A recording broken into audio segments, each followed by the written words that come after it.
Hello examiner plus two family. അപ്പോൾ മക്കളെ എല്ലാവരും പ്ലസ് ടു ഒക്കെ പഠിച്ചു തുടങ്ങാൻ പോവുകയാണ്. നമ്മുടെ ഉയരെ ബാച്ചിൽ ജോയിൻ ചെയ്ത ഫസ്റ്റ് ബാച്ചിൽ ജോയിൻ ചെയ്ത എല്ലാ കുട്ടികളും പഠിച്ചു തുടങ്ങിയിട്ടുണ്ടാവും. എങ്ങനെ പോകുന്നു നിങ്ങളുടെ പഠനം എന്നുള്ള കാര്യങ്ങളൊക്കെ എന്ത് ചെയ്യുക, കമൻറ്റ് ബോക്സിൽ അറിയിക്കുക. ഈ ഒരു വീഡിയോയിൽ നമ്മൾ ചെയ്യാൻ പോകുന്നത് നമ്മുടെ പ്ലസ് ടു ഫിസിക്സിലെ first chapter electric charges and fields, simple ചാപ്റ്ററാണ്. അതിൽ ഒരു ഇമ്പോർട്ടൻ്റ് ആയിട്ടുള്ള നിങ്ങളെല്ലാവരും മനസ്സിലാക്കിയിരിക്കേണ്ട പരീക്ഷയിലും ചോദിക്കുന്ന ഒരു ടോപ്പിക്കാണ് മക്കളെ electric charge and it's properties. ചാർജും ചാർജ് പ്രോപ്പർട്ടീസ് ഇത് നമ്മൾ വളരെ ഡീറ്റെയിൽഡ് ആയിട്ട് ഒരൊറ്റ വീഡിയോയിൽ മനസ്സിലാക്കാൻ പോവാണ്. സോ ഈ വീഡിയോ അവസാനം വരെ കണ്ടിരിക്കാൻ ശ്രമിക്കുക. ഓൾസോ നിങ്ങൾക്ക് കംപ്ലീറ്റ് ക്ലാസ്സസ് ഫിസിക്സിൻ്റെ മാത്രമല്ല പ്ലസ് ടു കംപ്ലീറ്റ് ക്ലാസ് വേണമെങ്കിൽ നമ്മുടെ പ്ലസ് ടു ഉയരെ ബാച്ചിൽ അഡ്മിഷൻ എടുക്കുക. താഴെ ഡീറ്റെയിൽസ് കൊടുത്തിട്ടുണ്ട്. പ്ലസ് ടു ഉയരെ ബാച്ചിൻ്റെ കാര്യം അറിയാലോ, ലെജൻഡറി ബാച്ചാണ്. കേരളത്തിലെ കഴിഞ്ഞ വർഷത്തെയൊക്കെ കേരള ടോപ്പേഴ്സിനെ ബാക്കിൽ കാണാം, അവരെ പ്രൊഡ്യൂസ് ചെയ്ത ബാച്ചാണ്. സോ അതിൽ നിങ്ങൾക്കും ഒരു ഇടം നേടണമെങ്കിൽ തീർച്ചയായും ബാച്ച് ജോയിൻ ചെയ്യാം. താഴെ നമ്പറും ഡീറ്റെയിൽസും കൊടുത്തിട്ടുണ്ട്. ക്ലിയർ ആണല്ലോ? അപ്പോൾ നമുക്ക് എന്ത് ചെയ്യാം, ഇലക്ട്രിക് ചാർജ് എന്ന് പറഞ്ഞ സംഗതി എന്താണെന്ന് ഫണ്ടമെൻ്റലായിട്ട് മനസ്സിലാക്കാം. ഫസ്റ്റ് നിങ്ങൾക്കൊരു മിസ്കോൺസെപ്ഷൻ ഉണ്ടാവും, ഈ ചാർജ് എന്ന് പറഞ്ഞാൽ എന്തോ സാധനമാണ്. ഇലക്ട്രിക് ചാർജ് എന്ന് പറഞ്ഞ സാധനം അല്ലെ, ഈ റിമോട്ട് പോലെ പെന്ന് പോലെ സാധനമാണ് ചാർജ്. ആണോ? അല്ല. പിന്നെ സാർ എന്താണ് ഈ ഇലക്ട്രിക് ചാർജ്? അപ്പോൾ അതിന് നമുക്ക് എന്ത് ചെയ്യാം, ആദ്യം ചാർജൊക്കെ അവിടെ നിൽക്കട്ടെ. നമ്മൾ പ്ലസ് വണ്ണിൽ മനസ്സിലാക്കിയ ഒരു കാര്യം ഉണ്ടായിരുന്നു. എന്താ കാര്യം? അതായത് നമ്മുടെ ന്യൂട്ടൻ ചേട്ടൻ പറഞ്ഞ ഒരു കാര്യം, അതായത് രണ്ട് മാസുകൾ M1 ഒരെണ്ണം വിളിക്കാം, മറ്റൊന്ന് M2 എന്ന് വിളിക്കാം. രണ്ട് മാസുകൾ, അതായത് രണ്ട് സാധനങ്ങൾ, ഏത് സാധനത്തിന് മാസം ഉണ്ടാവില്ല. അപ്പോൾ രണ്ട് സാധനങ്ങൾ, മാസമുള്ള സാധനങ്ങൾ അടുത്തടുത്ത് കൊണ്ട് വെച്ച് കഴിഞ്ഞാൽ എത്ര ഡിസ്റ്റൻസ്, 6 ഡിസ്റ്റൻസ് അടുത്ത് കൊണ്ട് വെച്ച് കഴിഞ്ഞാൽ അവർ വെറുതെ അങ്ങനെ നിൽക്കില്ല. നേരെ മറിച്ച് എന്ത് ചെയ്യും, അവർ അങ്ങോട്ടും ഇങ്ങോട്ടും അട്രാക്ട് ചെയ്യും. അതായത് ഇവൻ പിടിച്ച് ഇവനെ അങ്ങോട്ടേക്ക് വലിക്കും, ഇവൻ പിടിച്ച് അവനെ ഇങ്ങോട്ട് വലിക്കും. എത്ര ഫോഴ്സിലെ വലിക്കുക അതൊക്കെ നമ്മൾ പഠിച്ചതാണ്. Gm1 M2 ഡിവൈഡഡ് ബൈ അവർ നമ്മുടെ ഡിസ്റ്റൻസിൻ്റെ സ്ക്വയർ. ഇതൊക്കെ നമ്മൾ പഠിച്ചതാണ്. ന്യൂട്ടൺസ് ലോ ഓഫ് ഗ്രാവിറ്റേഷൻ അല്ലെങ്കിൽ universal law of gravitation. Basically പറയുന്നത് എന്താണ്, മാസുള്ള രണ്ട് വ്യക്തികൾ അങ്ങോട്ടും ഇങ്ങോട്ടും അട്രാക്ട് ചെയ്യും. ഒരു അട്രാക്റ്റീവ് ഫോഴ്സ് അപ്ലൈ ചെയ്യും. അപ്പോൾ അട്രാക്റ്റീവ് ഫോഴ്സ് ഉണ്ടാവണമെങ്കിൽ അല്ലെങ്കിൽ ഗ്രാവിറ്റേഷണൽ ഫോഴ്സ് ഉണ്ടാവണമെങ്കിൽ എന്തുണ്ടാവണം? മാസ് എന്ന് പറഞ്ഞ സംഗതി ഉണ്ടാവും. മാസ് ഒരു സാധനമാണോ? അല്ല. മാസ് ഓരോ ഒബ്ജക്ട്സിൻ്റെ ഒരു പ്രോപ്പർട്ടിയാണ്. ഇപ്പം ഈ റിമോട്ടിൻ്റെ മാസ് ഞാൻ പറയുകയാണ് ഈ 100 ഗ്രാമാന്ന് പറഞ്ഞാൽ അത് അതിൻ്റെ ഒരു പ്രോപ്പർട്ടിയാണ്, അതിൻ്റെ വിശേഷണമാണ്. ഈ പെന്നിൻ്റെ 50 ഗ്രാം എന്ന് പറഞ്ഞാൽ 50 ഗ്രാം ഒരു സാധനമാണോ? അല്ല. പെന്നാണ് സാധനം, അതിൻ്റെ ഒരു പ്രോപ്പർട്ടിയാണ് അല്ലേ. പെന്നിൻ്റെ കളർ എന്താ? ബ്ലാക്ക്. പെന്നിൻ്റെ ഡയമെൻഷൻ എന്താണ്? Length 3 metre. പെന്നിൻ്റെ മാസ് എന്താണ്? 100 ഗ്രാം. അപ്പോൾ അതിൻ്റെ പ്രോപ്പർട്ടിയിൽ പല പ്രോപ്പർട്ടീസ് ഉണ്ട്. കളർ, ഡെൻസിറ്റി, അത് പ്രോപ്പർട്ടിയിൽ ഒരു പ്രോപ്പർട്ടിയാണ് മാസ്. മാസ് എന്താണെന്ന് മനസ്സിലായി. മാത്രമല്ല മാസ് ഉണ്ടെങ്കിൽ ഗ്രാവിറ്റേഷണൽ ഫോഴ്സ് ഉണ്ടാവുമെന്ന് മനസ്സിലായി. ആർക്കൊക്കെ മാസ് ഉണ്ടോ അവർ തമ്മിലൊക്കെ ഗ്രാവിറ്റേഷണൽ ഫോഴ്സ് ഉണ്ട്. ഈ ഒരു സംഗതി നിങ്ങൾക്ക് ഒരു ഐഡിയ കിട്ടുന്നുണ്ടോ? ഓക്കെ. അപ്പം മാസ് എന്താണെന്ന് മനസ്സിലായി. മാസ് ഉള്ളതുകൊണ്ട് എന്തുണ്ടാവുന്നു? മാസ് ഒരു സാധനത്തിൽ ഉള്ളതുകൊണ്ട് എന്തുണ്ടാവുന്നു? നമുക്ക് മാസ് ഉള്ളതുകൊണ്ട് നമുക്ക് എന്തുണ്ടാവുന്നു? ഗ്രാവിറ്റേഷണൽ ഫോഴ്സിന് നമ്മൾ വിധേയമാവുന്നു. ഗ്രാവിറ്റേഷണൽ ഫോഴ്സ് ഉണ്ടാവുന്നു. ആർക്കൊക്കെ മാസ് ഉണ്ടോ അവർ തമ്മിൽ ഗ്രാവിറ്റേഷണൽ ഫോഴ്സ് ഉണ്ടാവും. ഇത്രയും മനസ്സിലാക്കാൻ ബുദ്ധിമുട്ടില്ല, നമ്മൾ ഓൾറെഡി പഠിച്ചാണ്. ഓക്കെ. ഇനി നമുക്ക് എന്ത് ചെയ്യാം, ഇനി നമ്മുടെ ചാർജിലേക്ക് വരാം. അപ്പോൾ മക്കളെ ചാർജ് എന്താണെന്ന് നോക്കട്ടെ. നിങ്ങൾക്ക് എല്ലാവർക്കും ഇലക്ട്രോണും പ്രോട്ടോണും എന്താണെന്ന് അറിയാം. ഇലക്ട്രോൺ നമ്മുടെ ഏത് ആറ്റമിൻ്റെയും ചുറ്റും കിടന്ന് കറങ്ങുന്ന ആൾക്കാർ, ഓക്സിജൻ ആയിക്കോട്ടെ, നൈട്രജൻ ആയിക്കോട്ടെ, ഹൈഡ്രജൻ ആയിക്കോട്ടെ, കാർബൺ ആയിക്കോട്ടെ, എല്ലാവർക്കും ഇലക്ട്രോൺസ് ഉണ്ട്, ചുറ്റും കിടന്ന് കറങ്ങുന്ന ഇലക്ട്രോൺസ്. പ്രോട്ടോണിനും എല്ലാവർക്കും അറിയാം. എവിടെ ഉണ്ടാവും പ്രോട്ടോൺ? ഏത് ആറ്റം എടുത്താലും, ഹൈഡ്രജൻ ആയിക്കോട്ടെ, ന്യൂക്ലിയസ്, നൈട്രജൻ ആയിക്കോട്ടെ, കാർബൺ ആയിക്കോട്ടെ, അതിൻ്റെ ന്യൂക്ലിയസ് എന്ന് പറഞ്ഞ സാധനത്തിൻ്റെ ഉള്ളിൽ അതിലുള്ള രണ്ടാൾക്കാരാണ് പ്രോട്ടോണും ന്യൂട്രോണും. ന്യൂട്രോൺ നമ്മൾ തട്ടിക്കളയാം, പ്രോട്ടോൺ അതിൻ്റെ ഉള്ളിലുണ്ട്. അപ്പോൾ ഇലക്ട്രോണും പ്രോട്ടോണും നിങ്ങൾക്ക് അറിയാത്ത ആൾക്കാരല്ല, രണ്ട് പാർട്ടിക്കിൾസ് ആണ്. എല്ലാ യൂണിവേഴ്സിലും ഉണ്ടാക്കിയിരിക്കുന്ന ആൾക്കാർ ഇലക്ട്രോൺസും പ്രോട്ടോൺസും വെച്ചിട്ട് ഉണ്ടാക്കിയിരിക്കുന്നത്. അപ്പോൾ എന്താ സംഭവിച്ചാൽ നമ്മളൊരു ഇലക്ട്രോണും പ്രോട്ടോണും സൈഡിൽ എടുത്ത് വെച്ചു. എന്താണ് സംഭവിക്കുക നിങ്ങൾ പറ. നിങ്ങൾ 9ാം ക്ലാസ്സിലും 10ാം ക്ലാസ്സിൽ എന്തൊക്കെയോ പഠിച്ചു വെച്ചിട്ട് നിങ്ങളൊന്ന് വീഡിയോ പോസ് ചെയ്തിട്ട് പറ്റുമെങ്കിൽ കമൻറ്റ് ബോക്സിൽ കമൻറ്റ് എന്ത് സംഭവിക്കും? ഇലക്ട്രോണും പ്രോട്ടോണും അടുത്ത് വെച്ച് കഴിഞ്ഞാൽ എന്ത് സംഭവിക്കും? നിങ്ങൾക്ക് മിക്കവാർക്കൊക്കെ ആൻസർ കിട്ടിയിട്ടുണ്ടാവും. സാർ ഇലക്ട്രോണും പ്രോട്ടോണും അടുത്ത് വെച്ച് കഴിഞ്ഞാൽ അവരങ്ങനെ അടുത്ത് നിൽക്കില്ല, അവർ അങ്ങോട്ടും ഇങ്ങോട്ടും അട്രാക്ട് ചെയ്യും. അതേ പ്രോട്ടോൺ ഇലക്ട്രോൺ പറയും നീ ഇങ്ങോട്ട് വാടാന്ന് പറയും, ഇലക്ട്രോൺ പ്രോട്ടോൺ പറയും നീ ഇങ്ങോട്ട് വാടാന്ന് പറയും. അതായത് അവർ തമ്മിൽ അങ്ങോട്ടും ഇങ്ങോട്ടും ഒരു ഫോഴ്സ് എക്സേർട്ട് ചെയ്യും. ശരിയല്ലേ? അതുകൊണ്ടല്ല അങ്ങോട്ടും ഇങ്ങോട്ടും അടുക്കുന്നത്. അവർ രണ്ടാളും അട്രാക്ട് ചെയ്യപ്പെടും. രണ്ടുപേരും അങ്ങോട്ടും ഇങ്ങോട്ടും അട്രാക്ട് ചെയ്യും. What is the reason? എന്താണ് ഇതിൻ്റെ കാരണം? എന്തിനാണ് ഇലക്ട്രോൺ വെറുതെ ഇപ്പം അട്രാക്ട് ചെയ്യേണ്ട ആവശ്യമില്ലല്ലോ? എന്തിനായിരിക്കും? അവിടെ മര്യാദയ്ക്ക് നിന്നാൽ മതിയായിരുന്നു, ഫോഴ്സ് ഒന്നും കൊടുക്കേണ്ട ആവശ്യമില്ലായിരുന്നു. പക്ഷെ അവർ ഫോഴ്സ് കൊടുക്കുന്നു. എന്തുകൊണ്ടാണ്? അപ്പം നിങ്ങൾക്ക് വേണേൽ പറയാം, സാർ ഈ പരിപാടിയല്ലേ അതായത് ഇലക്ട്രോണിനൊരു മാസ് ഉണ്ടാവും, ചെറിയ മാസമാണ് പക്ഷെ മാസ് ഉണ്ടാവുമല്ലോ. പ്രോട്ടോണിനൊരു മാസ് ഉണ്ടാവും, മാസ്സുള്ള രണ്ട് വസ്തുക്കൾ അട്രാക്ട് ചെയ്യും. അപ്പോൾ അതല്ലേ സംഭവം എന്ന് നിങ്ങൾ പറയുമ്പോൾ ഞാൻ പറയും അതല്ല സംഭവം. അതായത് ശരിയാണ്, മാസ്സുണ്ട് രണ്ടുപേർക്കും, അതുകൊണ്ട് അട്രാക്റ്റീവ് ഫോഴ്സ് ഉണ്ടാവും. പക്ഷേ ആ ഗ്രാവിറ്റേഷണൽ ഫോഴ്സ് വളരെ നെഗ്ലിജിബിൾ ആയിരിക്കും. ഇത്രയും ഉണ്ടാവുള്ളൂ, ഇത്രയും 0.0000000 അത്രയും ഉണ്ടാവുള്ളൂ. കാരണം മാസ് അത്രത്തോളം കുറവാണ്, ഗ്രാവിറ്റേഷൻ ഫോഴ്സ് വളരെ കുറവാണ്. പക്ഷേ അപ്പോൾ അത് നമ്മൾ നോക്കിക്കഴിഞ്ഞാൽ വളരെ കുറവായിരിക്കും. ഈ ഫോഴ്സ്, ഞാനീ പറയുന്ന ഫോഴ്സ്, അത് ആക്ച്വലി നമ്മൾ പ്രാക്ടിക്കലി ഇലക്ട്രോണിക് പ്രോട്ടോൺ എടുത്ത് വെച്ച് കഴിഞ്ഞാൽ അവർ അട്രാക്ട് ചെയ്യുന്ന ഫോഴ്സ് ചെറിയ ഫോഴ്സ് ഒന്നുമല്ല. ഗ്രാവിറ്റേഷണൽ ഫോഴ്സ് ഒരു ചെറിയ ഫോഴ്സ് ഒന്നുമല്ല, വലിയ ഫോഴ്സിൽ അട്രാക്ട് ചെയ്യാം. അപ്പോൾ ഗ്രാവിറ്റേഷൻ അല്ല ഇതിൻ്റെ എക്സ്പ്ലനേഷൻ. ഗ്രാവിറ്റേഷണൽ ഫോഴ്സ് ഉണ്ട്, മാസ് ഉണ്ട്, ഒക്കെ ശരിയാണ്. പക്ഷേ അതല്ല ഈ ഫോഴ്സ്, ഇത് വലിയ ഫോഴ്സാണ്. അപ്പോൾ സയൻറ്റിസ്റ്റ് പറഞ്ഞു ഓക്കെ, അപ്പോൾ മാസ് വെച്ച് നമുക്ക് എക്സ്പ്ലെയിൻ ചെയ്യാൻ പറ്റില്ല.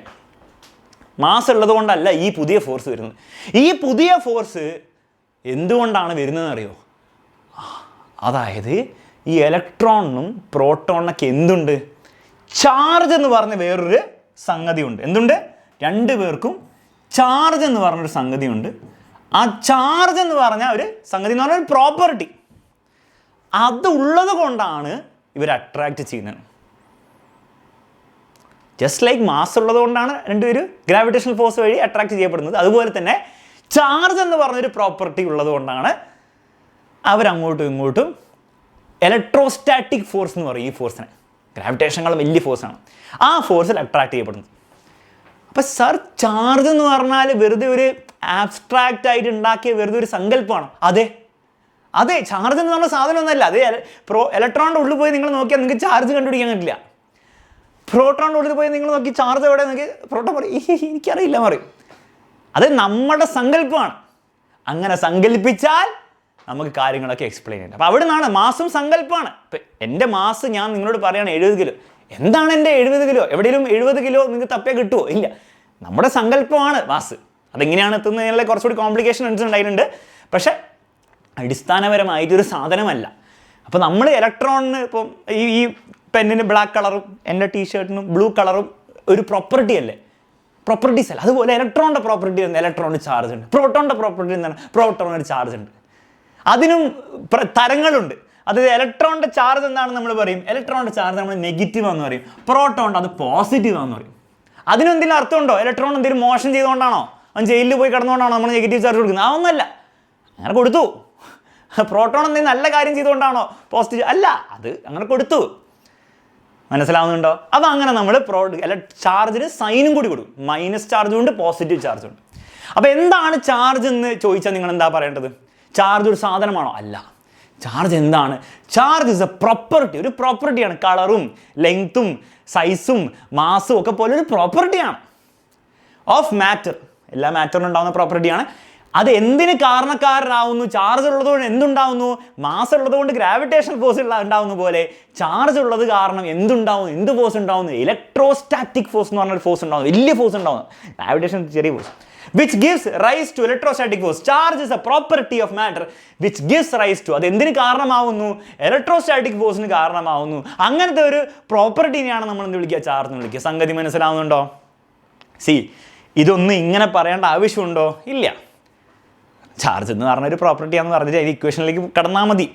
പക്ഷേ എന്തായാലും നമ്മൾ +2 ഫിസിക്സ് ഒക്കെ പഠിക്കുകയാണ്. അപ്പോൾ നമുക്ക് അതിൻ്റെ ശരിക്കത്തെ രീതി പഠിക്കണ്ടേ?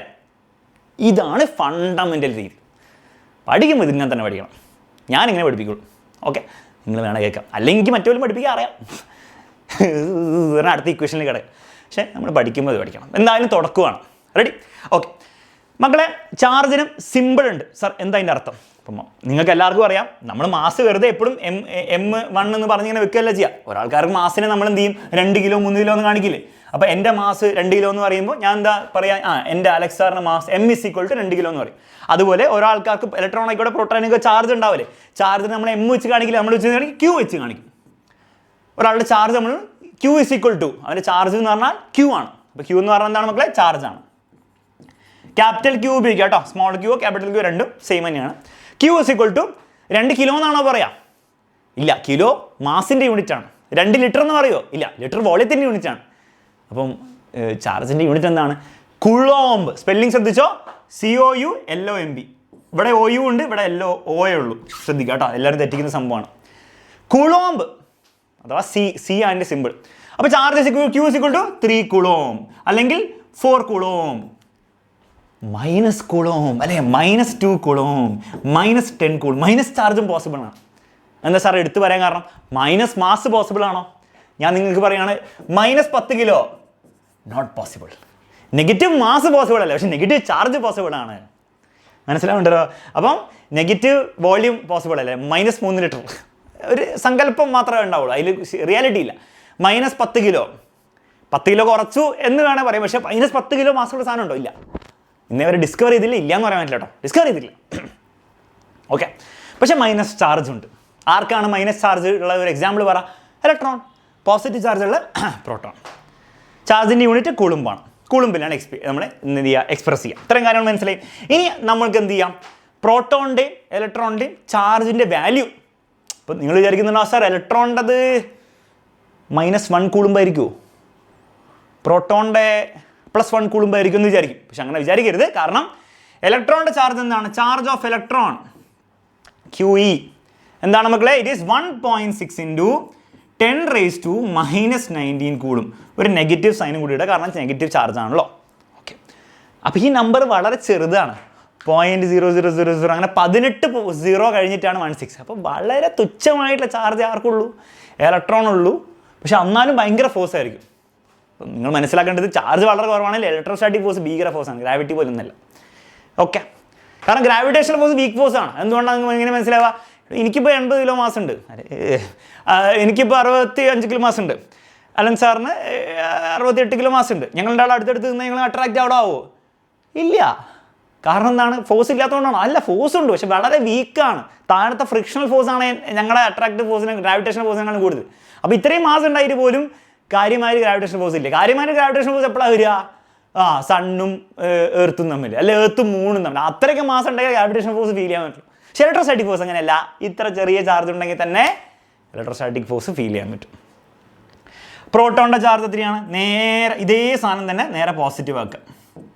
സെയിം ചാർജാണ്, ഡിഫറൻറ്റ് സൈനാണെന്നേ ഉള്ളൂ പ്രോട്ടോണും ഇലക്ട്രോണും തമ്മിൽ. ഈ ഒരു ഐറ്റത്തിനെ നമ്മൾ എന്ത് വിളിക്കുന്നത് അറിയോ? ഈ ഒരു സംഗതി, ഈ നമ്പറിനെ 1.6 × 10⁻⁻9 എപ്പോഴും പറയാൻ ബുദ്ധിമുട്ടായതുകൊണ്ട് നമ്മൾ അതിനെന്ത് വിളിക്കും? നമ്മളതിനെ E എന്ന് വിളിക്കും. ഇ. ഓക്കെ, ഈൻ്റെ പേര് ഇലക്ട്രോണിക് ചാർജ് എന്നാണ്, അല്ലെ ഫണ്ടമെൻ്റൽ ചാർജ് എന്നൊക്കെ വിളിക്കാം. എന്താണ് മക്കളെ? ഇലക്ട്രോണിക് ചാർജ് അഥവാ ഫണ്ടമെൻ്റൽ ചാർജ് എന്ന് വിളിക്കാം. എന്തുകൊണ്ടാണ് ഫണ്ടമെൻ്റൽ ചാർജ് എന്ന് വിളിക്കുന്ന കാര്യം ഞാൻ പറഞ്ഞുതരാം. അപ്പോൾ പ്രോട്ടോൺ ഇനി പറയാം, ഇലക്ട്രോണിൻ്റെ എപ്പോഴുംങ്ങനെ പറയേണ്ട ആവശ്യമുണ്ടോ? ഇല്ല. -1 എന്ന് പറഞ്ഞാൽ മതി. -1 അല്ലെ -E എന്ന് പറഞ്ഞാലും കുഴപ്പമില്ല, 1 എഴുതേണ്ട ആവശ്യമില്ല. ഇതെന്താണ്? ഇത് +1 അല്ലെ വെറും E എന്ന് പറഞ്ഞാലും കുഴപ്പമില്ല. ഓക്കെ, ഇത് വെറും E എന്ന് നിങ്ങൾക്ക് കാണാൻ പറ്റും ഇടയ്ക്ക്, വെറും -E, ഇത് വെറും E. ക്ലിയർ ആണ്? ഇത്തരം കാര്യം നിങ്ങൾക്ക് മനസ്സിലായോ മക്കളെ? ഇത്രയും കാര്യം മനസ്സിലായോ? എന്നാൽ ഇത് മതി. ഈ ഒരു വീഡിയോയിൽ നമുക്ക് ഇത്രയും മനസ്സിലാക്കി. ചാർജ് എന്താണ്, എന്തുകൊണ്ടാണ് ഈ ചാർജ് എന്ന് പറയുന്ന സംഗതി നമ്മൾ ഉണ്ടാക്കിയത്? സങ്കല്പമാണ്, പക്ഷെ അത് ആവശ്യമുള്ളൊരു സങ്കല്പമാണ്.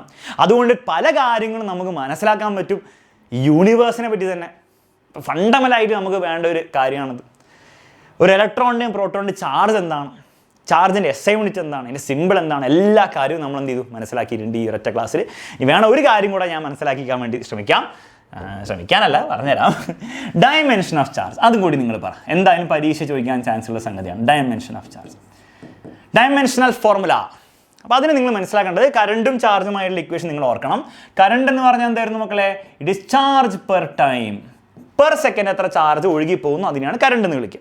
ഈ കറണ്ടിനെ പറ്റി മാത്രം പഠിക്കാൻ വേണ്ടി 3ാമത്തെ ചാപ്റ്റർ നിങ്ങൾ വെയിറ്റ് ചെയ്തിരിക്കേണ്ടത് കറണ്ട് ഇലക്ട്രിസിറ്റി എന്താണ്, കറണ്ട് എന്ന് അവിടെ ഡീറ്റെയിൽ പഠിക്കും. എനിവേ ഇവിടെ നിന്നാണ് നമ്മൾ ചാർജിൻ്റെ ഡയമെൻഷണൽ ഫോർമുല ഉണ്ടാക്കുക.